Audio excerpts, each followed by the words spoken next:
official. But from now through November 1st, my first name is Lorden. Make a plan to vote official. Yeah, I'm that official with it. Right now, I'm a senior at the University of Florida. And I'm lucky to be on a full scholarship. I'm lucky that I'm the vice president of the student body. And I'm lucky that I'm the first person in my family to attend college.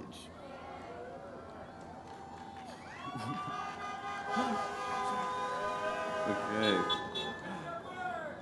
I'm a regular college student though. I like to watch anime, I like to listen to hip hop, and I love to spend time with my friends. I love the life that I live, and I'm grateful to everyone that has given me a hand and supported me on my journey to get to where I am here. But before I was a college student, before I was as lucky as I was just a young boy from Griffin Park Housing Projects. That's only about a 15-minute walk down that way. I was born and raised in Orlando, and I grew up right here in the Paramore neighborhood with a single mother and 4 siblings. And growing up in this neighborhood, it wasn't always easy. I've had too many friends who never graduated high school, or that ended up sticking with the wrong crowd, or friends that made just one mistake, and they sadly just haven't been able to recover yet. I've had to overcome a lot of adversity, but thanks to the Paramore Kids Zone, I found some incredible mentors that have helped me out and live up to my full potential and helped me see more of the world than I ever thought I'd be able to see. But the truth is, everyone deserves the same opportunities that I've had. And while we are way past the point of wondering, when is change going to come? And if it does come, will we see it in time? I know that it will come. And a presidential candidate who has a plan to move this country forward and lift everyone up is Joe Biden. Okay. Y'all can see me. I'm young. I'm a part of Generation Z. And when I think about a platform and the ideas that Joe Biden is running on, I feel hopeful. I know that I'm voting for is the best opportunity to change our world. If you care about racial justice, I need you to get out and vote for Joe Biden. If you care about beating this pandemic, I need you to go out and vote for Joe Biden. If you believe that healthcare is a right for everyone like Joe does, I need you to get to the nearest voting site and vote for Joe Biden. When you get out and vote, please recognize that you're not just voting for yourself. When I vote, I'm voting for the kids in my neighborhood who just want a fair shot at life. I'm voting to invest in our schools, and I'm voting to bring good paying jobs into the neighborhoods around us in this part of town. I'm voting for faces that I will never see and names that I will never hear or know. Orlando, I love this community. I love us. I believe in us. We can change the direction that this country is going on every issue that matters to us, and that is the power of a vote. So, with just a week to Election Day, I need you to make a plan to vote early. Now, this isn't one of those assignments that I'm gonna turn in last minute. I know my plan to vote. Tomorrow, when I'm back in Gainesville, I'll be voting early. Yes, an assignment done early for Joe Biden and the Wright Student Union's early voting site. And you better believe I'm bringing my friends with me, the whole squad, period. I don't know if I will ever live through an election as important as this one. So, Orlando, I want you to listen carefully to our next speaker. This is a man who has inspired me to believe in myself and to have dreams and then dream bigger than those dreams. He's got a great Spotify playlist that I suggest y'all check out, and he's always had our back. While I was too young to vote for him way back in the day, I'm proud to be voting for his vice president. Orlando, please welcome the 44th President of the United States, Barack Obama.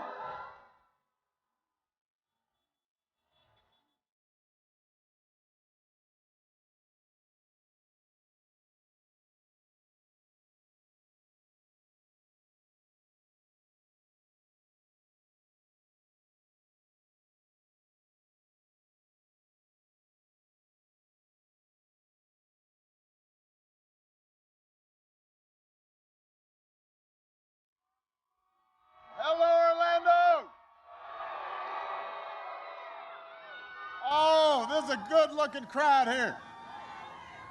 Thank you so much. Can everybody please give Lorden a big round of applause for that great introduction? What an outstanding young man. Now, it is good to be back here in Florida. I don't know if we've got any Tampa Bay Rays fans here in Orlando. Big game tonight. It's do or die time. Now, the last time the Rays were in the World Series in 2008, Florida sent me to the White House. Now, the Rays fell just a bit short then, but here in Florida, Democrats fell a little bit short in 2016 also.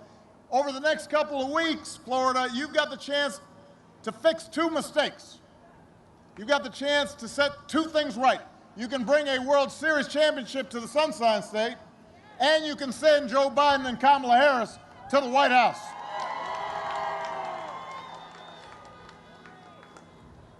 We got 1 week, Orlando. 1 week. Si se puede. 1 week until the most important election of our lifetimes. And you don't have to wait until next Tuesday to cast your ballot. You've got 2 ways to vote right now. Number 1, you can vote early in person right now. Number 2, you can vote from home with a mail-in ballot. Don't wait. Put it in the mail or drop it off at a drop box location today. Don't take any chances. Just get it done. Just go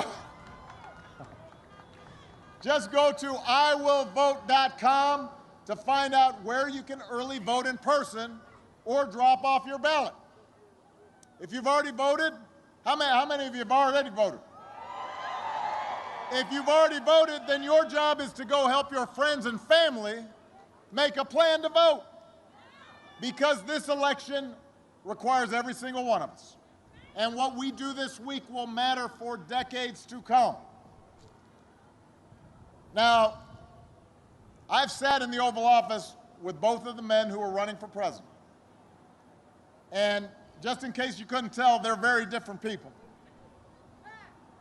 I didn't think that Donald Trump would embrace my vision or my policies, but I did hope for the country's sake that he might show some interest in taking the job seriously. But he didn't. He hasn't shown any interest in doing the work or helping anybody but himself and his friends or treating the presidency as anything more than a reality show that can give him the attention that he craves, and he does crave attention. This week, with everything that's happening, you know what he brought up? He was fussing about the crowd size at the inauguration again, saying his was bigger. Who is thinking about that right now? Nobody except him. But the rest of us have had to live with the consequences. More than 225,000 people in this country are dead. More than 100,000 small businesses have closed. 500,000 jobs are gone in Florida alone. Think about that. And what's his closing argument? That people are too focused on COVID. He said this at one of his rallies. COVID, COVID, COVID, he's complaining. He's jealous of COVID's media coverage.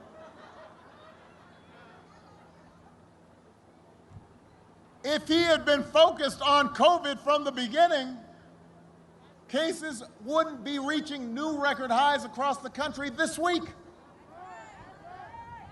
If we were focused on COVID now, the White House wouldn't be having its second outbreak in a month. The White House. Let me say this. I lived in the White House for a while. You know, it's a controlled environment. You can take some preventive measures in the White House to avoid getting sick, except this guy can't seem to do it. He's turned the White House into a hot zone. Some of the places he holds rallies have seen new spikes right after he leaves town. And over the weekend, his chief of staff said, and I'm quoting here, I'm not making this up. His chief of staff on a news program says, we're not going to control the pandemic. He just said this. Yes, he did. And yes, we noticed you're not going to control the pandemic. Listen, winter is coming. They're waving the white flag of surrender. Florida, we can't afford 4 more years of this. That's why we've got to send Joe Biden to the White House. Because we cannot afford this kind of incompetence and disinterest. 12 years ago, when I chose vice president, I didn't know Joe all that well. We served in the Senate together. I noticed, by the way, one of my great friends, Ben Nelson, Bill Nelson, see, I haven't seen Bill in a while, so that's why. Plus, he's wearing a mask, but one of the great senators from Florida. And Joe and I served together with him. And, you know, I had a lot of friends in the Senate, but Joe and I wasn't the closest person. But he and I came from different places. We came from different generations. But I quickly came to admire Joe as a man who learned early to treat everybody he meets with dignity and respect. And Bill will testify to this. Joe's somebody who lives by the words his parents taught him. No one's better than you, Joe, but you're better than nobody. He believes everybody counts. He believes everybody's important. And that empathy, that decency, that belief in other people, that's who Joe is. And that's who he'll be. I can tell you, the presidency doesn't change who you are. It reveals who you are.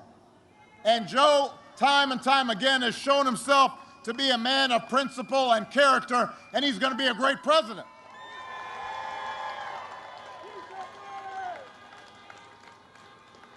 For 8 years, Joe was the last one in the room whenever I faced a big decision. He made me a better president, and he's got the character and the experience to make us a better country.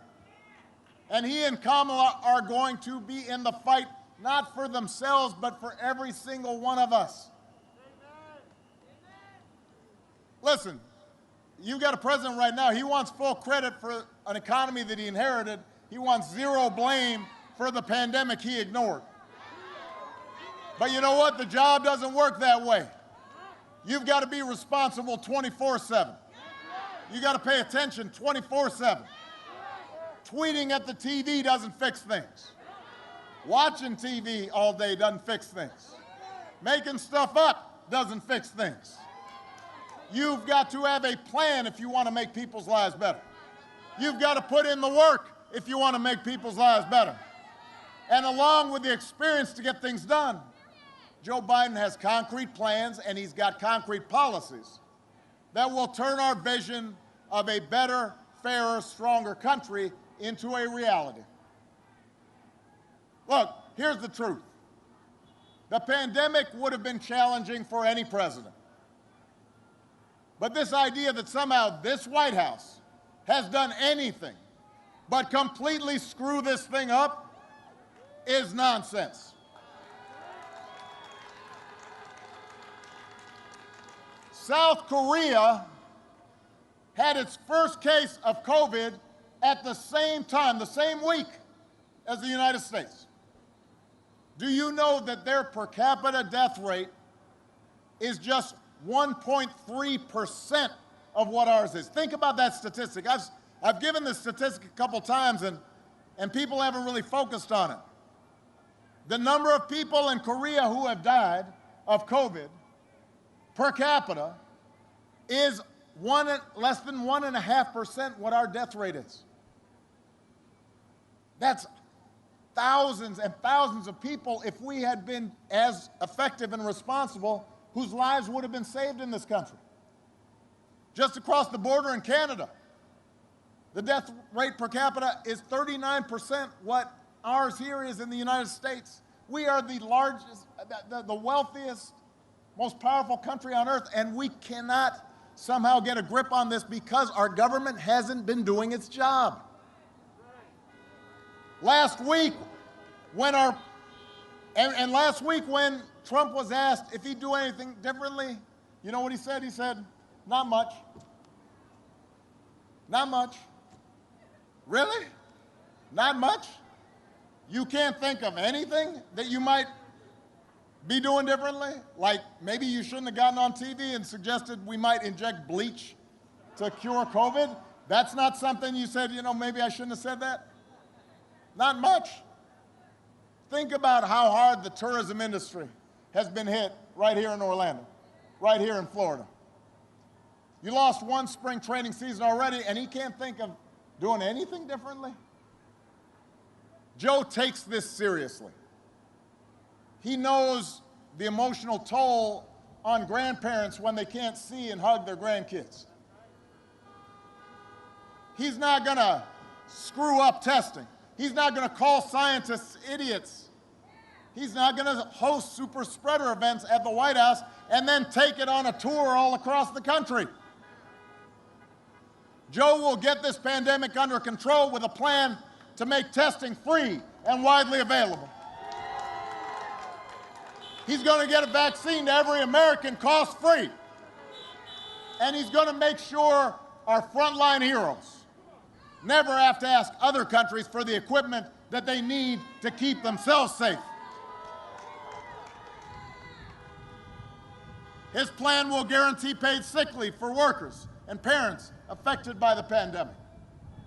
He's going to make sure that small businesses that hold our communities together and employ millions of Americans can reopen safely. And he understands that we're not going to rebuild the economy and put people back to work until we get this pandemic under control. It's not that complicated. Donald Trump likes to claim he built this economy, but I just want to remind you that America created 1.5 million more jobs in the last 3 years of the Obama-Biden administration than in the first 3 years of the Trump-Pence administration. That's a fact. Look it up.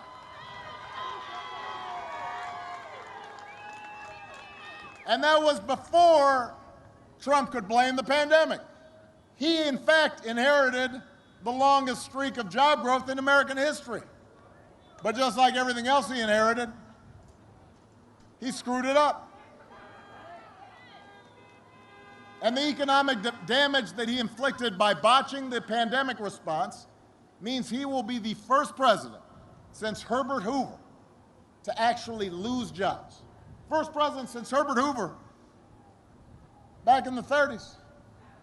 That's a long time, people. That's almost 100 years ago.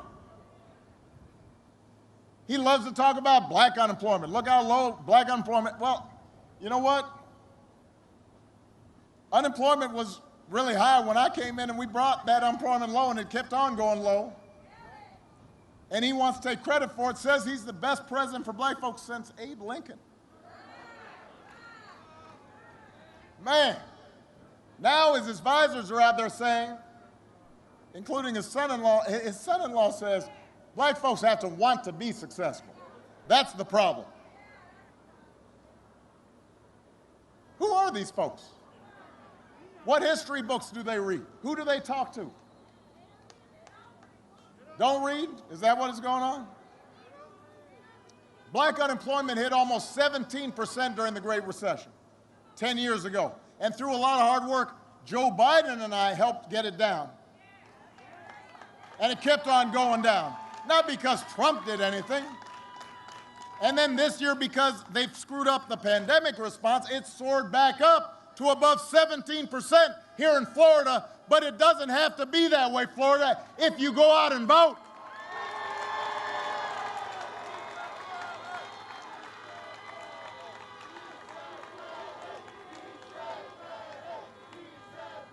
Sí se puede. Yes, we can.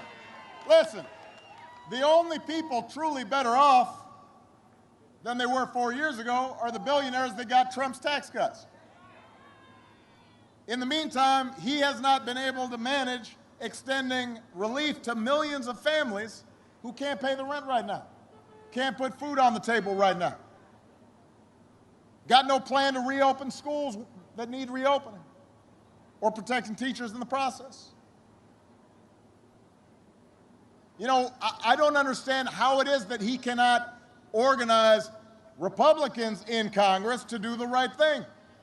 And it's not like it's his money that we're asking to pay, because he doesn't pay taxes. Barely pays income taxes. We know he's got a secret Chinese bank account, so he may be paying taxes to the Chinese, but he's not paying taxes here. First year in the White House, only paid $750 in taxes, in federal income taxes. $750. Can you imagine that? I mean, teachers pay more than that. You know, social workers pay more than that in taxes. Huh? Soldiers, folks in uniform pay more in taxes than that. So how are you living large and you're not willing to do the right thing to make sure that we're able to pay for quality schools for our kids, to provide veterans benefits for those who've earned them? Joe Biden has a plan to create 10 million good, clean energy jobs right here in America. It's part of his plan to protect Florida from climate change and secure environmental justice. And he's going to pay for it by rolling back those tax cuts to billionaires.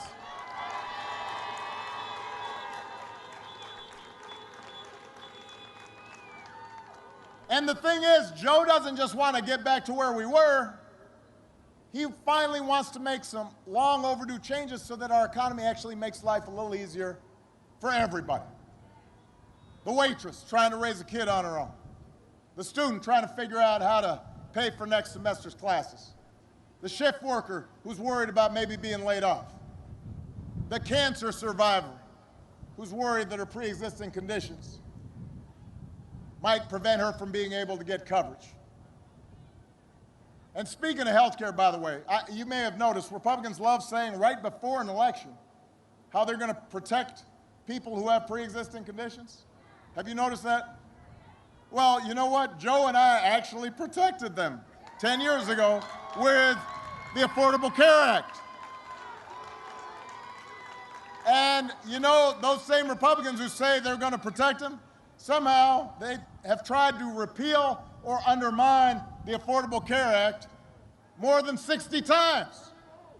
And each time they try to repeal it, they say, oh, we've got a great replacement. It's coming. Everybody's a little young here, but you guys remember Popeye? And remember that guy who always needed to borrow some money for a hamburger? He said, don't worry, I'm going to be paying you back sometime soon. That's like Republicans with health care. They always say it's coming soon. We're going to be paying you back with a great replacement plan. But that 2 weeks has been 10 years coming now. For the last 10 years, every 2 weeks, they say we're going to have a great health care plan. You know where it is? Because I don't. The reason they don't have a plan is because a plan doesn't exist. They've never had one. They've instead attacked the Affordable Care Act at every turn, driving up costs, driving up the uninsured. Now they're trying to get the Supreme Court to take away your health care right now as quickly as they can in the middle of a pandemic with nothing but empty promises to take its place. Think about what that would do to families right here in Florida. Florida has the highest enrollment under the Affordable Care Act of any state in America. Last week, Trump flat out said he hopes the Supreme Court takes your health insurance away. Said it out loud. Don't boo. Vote. And last night, he installed the Supreme Court justice who he hopes will help him do it. Don't boo. Vote. Florida, this is serious. And Joe and Kamala will protect your health care. They will expand Medicare. They'll make insurance more affordable for everybody. Because Joe knows that a president's first job is to keep us safe from all threats, foreign, domestic, and microscopic. When the daily intelligence briefings flash warning lights about a virus, the president can't ignore it, can't be too lazy to read the briefing. When Russia puts bounties on the heads of our soldiers in Afghanistan, the commander-in-chief can't be MIA, missing in action. Joe Biden would never call the men and women of our military suckers or losers because they're willing to sacrifice their lives on behalf of the American people. Joe Biden understands those troops are somebody's kids, somebody's dad, somebody's mom, somebody's husband, somebody's wife, somebody's father or mother. And Joe Biden understands that there is glory and goodness in being willing to sacrifice on behalf of others, something that apparently this administration just doesn't comprehend. Our current president, he whines that 60 Minutes is too tough. You think he's going to stand up to dictators? He thinks Leslie Stahl's a bully. Just yesterday, he said that Putin of Russia, Xi of China, and Kim Jong-un of North Korea want him to win. We know. We know because you've been giving them whatever you want for the last 4 years. Of course they want you to win. That's not a good thing. You shouldn't brag about the fact that some of our greatest adversaries think they'd be better off with you in office. Of course they do. What does that say about you? I mean, think about that. Why are you bragging about that? Come on. And that doesn't make any sense. Joe Biden wouldn't coddle dictators. He'll promote human rights around the world, including in Cuba. Joe will restore our battered standing around the world because he knows our true strength comes from setting an example that the world wants to follow. A nation that stands with democracy, not dictators. A nation that can inspire and mobilize others to overcome threats like climate change and terrorism and poverty and disease. And here's one other thing. Joe and Kamala, when they are in office, they're not going to have, you're not going to have to think about them every single day. You're not going to have to worry about what crazy things they're going to say, what they're going to tweet. They're just going to be too busy doing the work.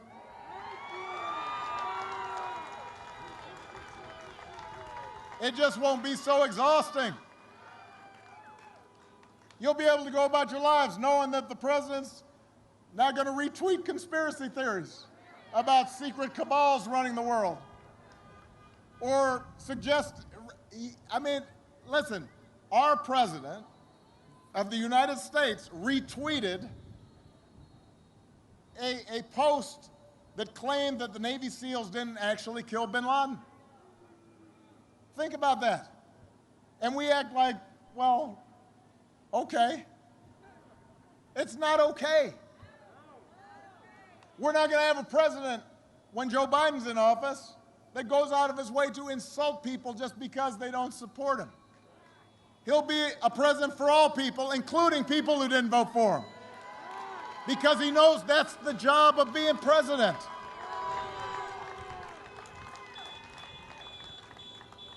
I mean, we've gotten so numb to what is bizarre behavior.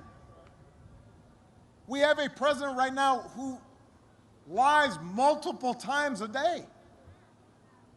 And this is not my claim. Even Fox News sometimes says, well, what he says isn't really true. He didn't mean it. It's not normal behavior. We wouldn't tolerate it from a coworker. We wouldn't tolerate it from a football coach. We wouldn't tolerate it from a high school principal.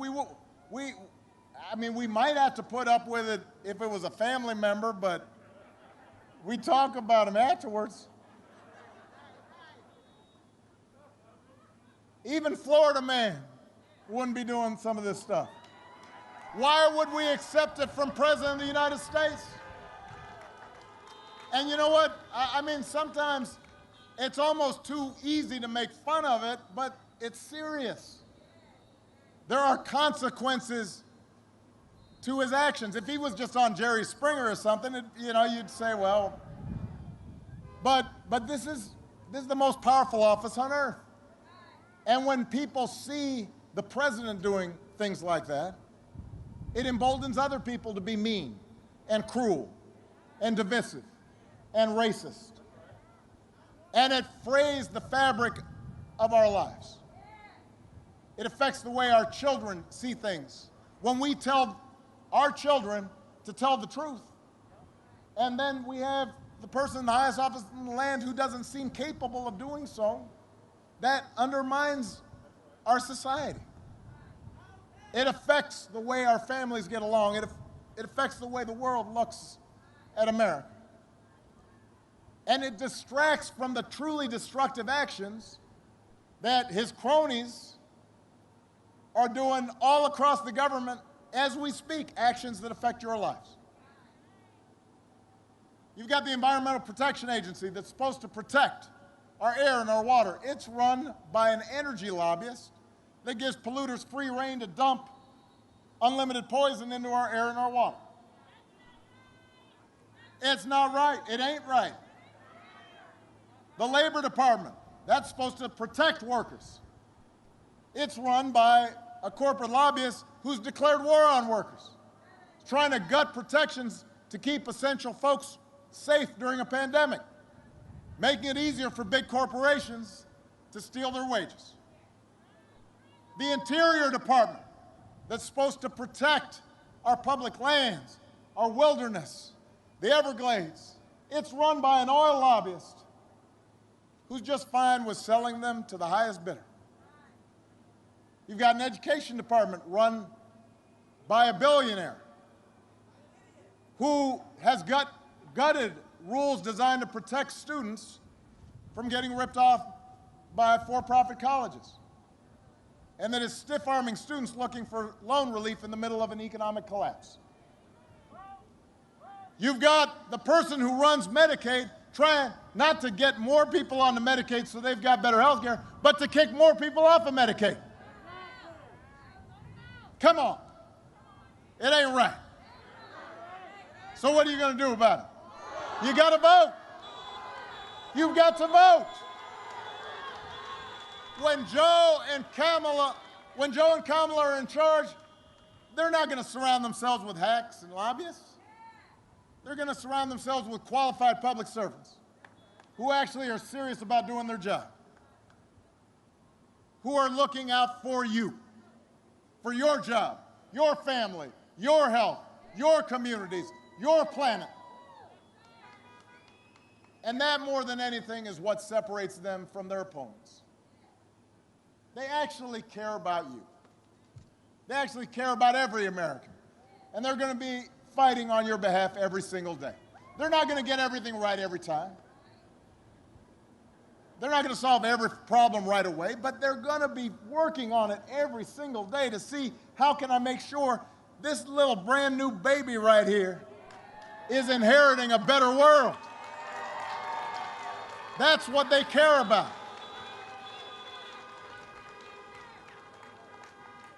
I will say that I miss kissing babies during the pandemic.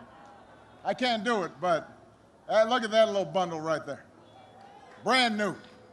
It's got the new baby smell. Congratulations.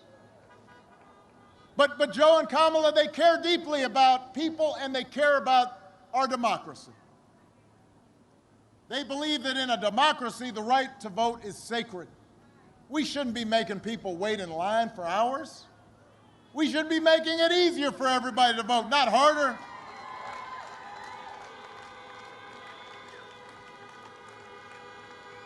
They believe that no one, especially the president, is above the law. They understand the protest isn't un-American. This country was founded on protesting against injustice. And we don't threaten to throw our political opponents in jail just because we disagree with them. That's what happens in dictatorships. It doesn't happen in the United States of America.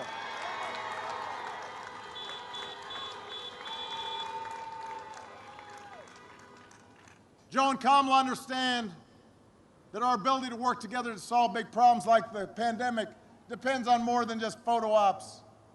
It depends on applying facts and logic and science and not making things up, not flooding the internet with misinformation. These should not be Republican or Democratic values. They're what we grew up learning from our parents and our grandparents. They're not white or black or Hispanic or Asian or Native American values. They're supposed to be American values. And we have to reclaim them right now. And how are we going to do that? By voting. We've got to turn out like never before, Orlando. We have to leave no doubt. We can't be complacent. We were complacent last time. Folks got a little lazy. Folks took things for granted. And look what happened. Not this time. Not in this election. I understand there's some Americans who get frustrated by government. They feel like, oh, it doesn't make enough a difference. My vote won't make a difference. Listen, the government's not perfect. It's not going to solve every problem. But a good government can make things better. Things were better when I left office than when I started. They weren't perfect, but they were better. A president shouldn't make things worse. A president by himself can't solve every challenge facing our economy, but if we elect a president who cares, and we elect a House and a Senate and a State House and a State Senate that are focused on working people and getting you the help you need, it can make a difference. A president by himself can't eliminate all racial bias in our criminal justice system, but if we elect district attorneys and state's attorneys and sheriffs and police chiefs focused on equality and justice, it can make things better. And that's what voting's about. Not making things perfect, but making them better. It's about putting us on track so that a generation from now we can look back and say, hey, things started getting better. It's about using the power we have and pooling it together to make sure that we have a government that's more concerned, more responsive, more focused on you. And you know what? When I hear people say, well, I don't know, I voted last time and things didn't change as much as I thought. Listen, we've never come close to seeing what it would be like if everybody voted. In 2008, that was the highest voting rate in modern presidential history. You know what? We only got to 60. That means 39% of the folks didn't vote who were eligible to vote. What would happen if suddenly we started getting 70% voting rates? What would happen if we got 60, 70% of the people voting instead of 55% of people voting? The country would be transformed. Imagine January 20th, and we swear in a president and a vice president who have a plan to deal with this pandemic effectively, who believe in science, who have a plan to protect this planet for our children, who care about working Americans, who have a plan to help you start getting ahead, who believe in racial equality, who are willing to do the work to bring us closer to the ideal that no matter what you look like, where you come from, who you love, how much money you got, you can make it here in America.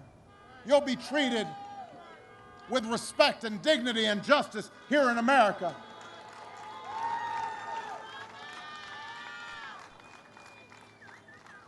Imagine a president when Puerto Rico gets hit by a hurricane, doesn't respond just by throwing paper towels, but says those are Americans, and we've got to make sure that we get in the help they need as quickly as possible. That's what you should expect from a president, and if you're not getting that, then you have to go out there and vote to make it happen.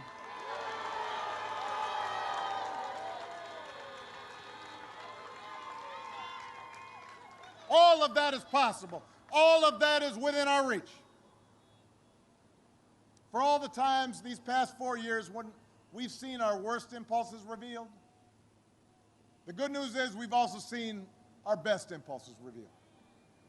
We've seen folks of every age and background pack city centers and town squares so that families wouldn't be separated. I've got a friend, Jose Andres, great restaurateur, took it upon himself, went down to Puerto Rico after the hurricane, organized thousands of meals just on his own because he was seeing that the response wasn't quick enough. Just did it on his own. That is America. We saw people out on the streets saying we're not going to have our classrooms shut up anymore. We've seen people activated to make sure our kids don't grow up on an uninhabitable planet. We've seen healthcare workers, so many of them all across the country, risk their lives every single day just to save somebody else's loved ones. We've seen people contribute and volunteer to neighbors that have been hit hard. We've seen Americans of all races joining together to declare, in the face of injustice and brutality at the hands of the state, that Black lives matter, no more but no less, so that no child in this country should feel the continuing sting of racism.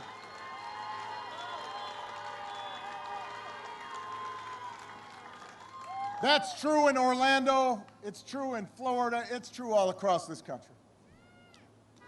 America is a good and decent place, but we've just seen so much noise and nonsense and distortion, and sometimes it's hard for us to remember.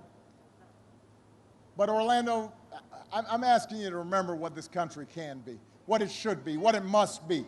I'm asking you to believe in Joe's ability to lead this country out of these dark times, to help us build it back better. Don't abandon those who are hurting right now. We can't abandon the kids who aren't getting the education they need right now.